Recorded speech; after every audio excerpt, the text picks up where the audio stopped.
দুই মহিলা ও এক ছেলে কৃষ্ণনগর স্টেশনে কি নিয়ে নামলো দেখুন। শেষমেশ কৃষ্ণনগর স্টেশনে দুই মহিলা পা রাখতেই যেন ধর ধর চিৎকার। তবে সেই দুই মহিলার আড়ালে যে এই জিনিস লুকানো ছিল তা হয়তো আপনি দেখলেও চমকে উঠবেন। কারণ একেবারে যাত্রী সেজে দুই মহিলা ও এক ছেলে, দেখুন তারপর কি ঘটলো। সন্ধ্যায় দুই মহিলা এক নাবালক ছেলেকে সঙ্গে নিয়ে কৃষ্ণনগর স্টেশনে ট্রেন থেকে নামে। তাদের দেখে সন্দেহ হয় জিআরপি আধিকারিকদের।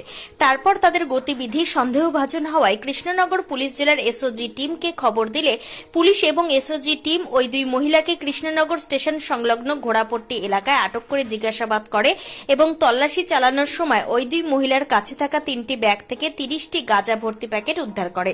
পুলিশ সূত্রে খবর, ওই 30টি প্যাকেট থেকে প্রায় 60 কেজি গাঁজা বাজেয়াপ্ত করে পুলিশ। এরপর ওই দুই মহিলা ও নাবালক ছেলেকে গ্রেপ্তার করে পুলিশ।